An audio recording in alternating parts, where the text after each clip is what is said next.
Urine infection বা UTI নামটা আমাদের সবারই প্রায় শোনা।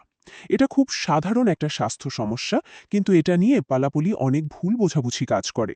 তো চলুন আজ এই সাধারণ কিন্তু বেশ গুরুত্বপূর্ণ বিষয়টার গভীরে যাওয়া যাক, আর সহজভাবে এর লক্ষণ, চিকিৎসা আর প্রতিরোধের উপায়গুলো জেনে নেওয়া যাক। শুরুতেই একটা তথ্য দেই যা আপনাকে বেশ অবাক করতে পারে। জানেন কি, প্রায় 20 থেকে 30% মানুষ তাদের জীবনের কোনো না কোনো সময় ইউরিন ইনফেকশনের সমস্যায় ভোগেন। হ্যাঁ, সংখ্যাটা আসলেই অনেক বড়। আর এটা থেকেই বোঝা যায় যে সমস্যাটা কতটা সাধারণ, আর আমাদের সবারই এটা নিয়ে জানা উচিত। তাহলে প্রথম কাজটা কি? প্রথম কাজ হলো সমস্যাটাকে চেনা। আমাদের শরীর কিন্তু যে কোনো সমস্যায় পড়লে নানাভাবে সিগন্যাল বা সংকেত পাঠায়। চলুন দেখি ইউটিআই এর ক্ষেত্রে আমাদের শরীর ঠিক কি কি সতর্ক সংকেত পাঠাতে পারে। সবচেয়ে কমন যে লক্ষণটা দেখা যায় সেটা হলো প্রস্রাবের সময় জ্বালা বা ব্যথা হওয়া। এর সাথে যদি এমন মনে হয় যে বারবার টয়লেটে যেতে হচ্ছে কিন্তু গিয়ে তেমন কিছুই হচ্ছে না, তাহলে এটা একটা বড়সড় সংকেত। পেটের নিচের দিকে ব্যথা বা একটা চাপ অনুভব করা, প্রস্রাবের রং ঘোলাটে হয়ে যাওয়া, এগুলোও কিন্তু লক্ষণের মধ্যেই পড়ে। আর যদি ইনফেকশনটা একটু বেড়ে যায়, তাহলে তো জ্বর আর কাঁপুনিও আসতে পারে। এই লক্ষণগুলো চিনে রাখাটা খুব খুব জরুরি। লক্ষণগুলো তো জানা গেল, কিন্তু প্রশ্ন হলো এই ইনফেকশনটা আসলে হয় কিভাবে বা ছড়ায় কিভাবে। এর জন্য কিন্তু শুধু ব্যাকটেরিয়াকে দোষ দিলে চলবে না। আমাদের দৈনন্দিন জীবনের কিছু অভ্যাসও এর জন্য অনেকটাই দায়ী। চলুন আসল কারণটা একটু খুঁজে বের করা যাক। এই ইনফেকশনের পেছনে যে মূল খলনায়ক তার নাম হলো কোলাই নামের এক ধরনের ব্যাকটেরিয়া।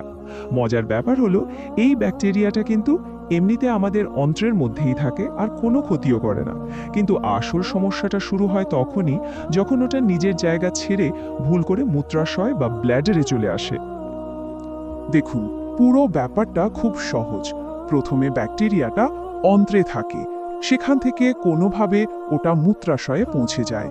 আর তারপর যদি কেউ অনেকক্ষণ ধরে প্রস্রাব আটকে রাখে, তাহলে ওই জমে থাকা প্রস্রাবের মধ্যে ব্যাকটেরিয়াগুলো বংশবৃদ্ধি করার জন্য একটা দারুণ পরিবেশ পেয়ে যায়।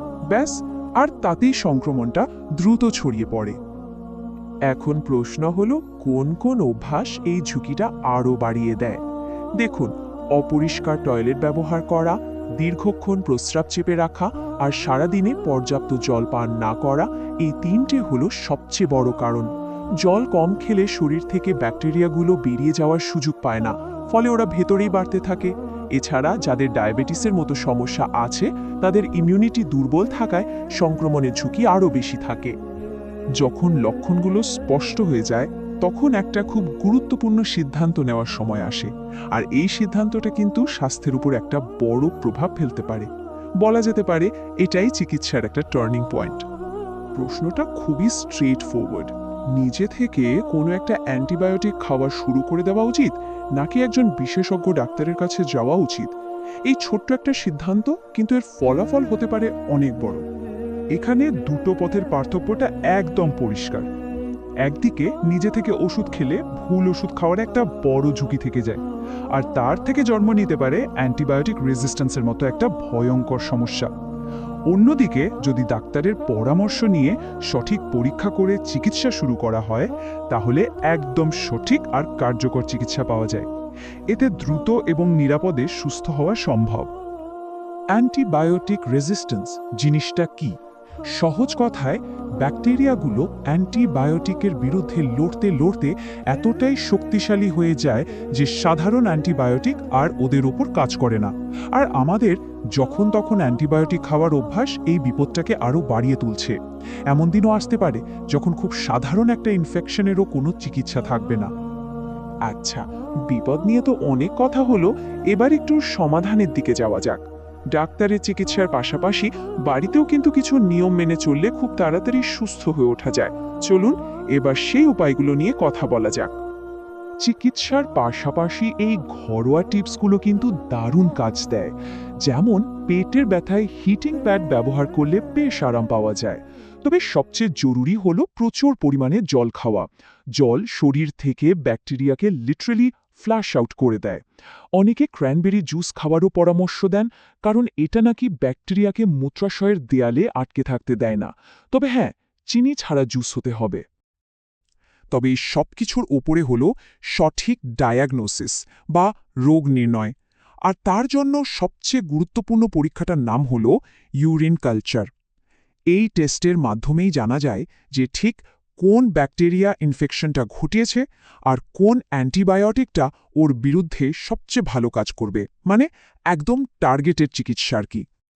একবার তো না হয় সুস্থ হয়ে ওঠা গেল, কিন্তু লক্ষ্য তো থাকবে যাতে এই সমস্যাটা আর ফিরে না আসে, তাই না?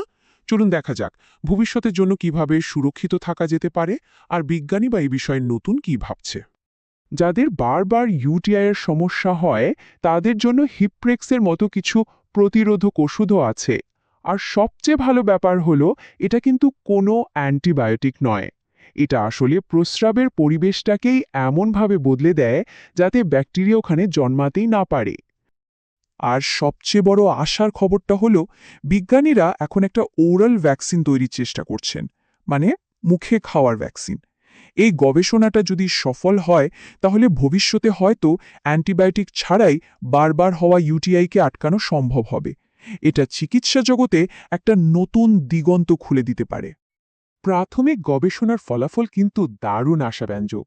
ইউরোমন নামের এই ভ্যাকসিনে ট্রায়ালে দেখা গেছে যারা এটা নিয়েছেন তাদের মধ্যে ৫০%-এরও বেশি মানুষের আর ইউটিআই ফিরে আসেনি।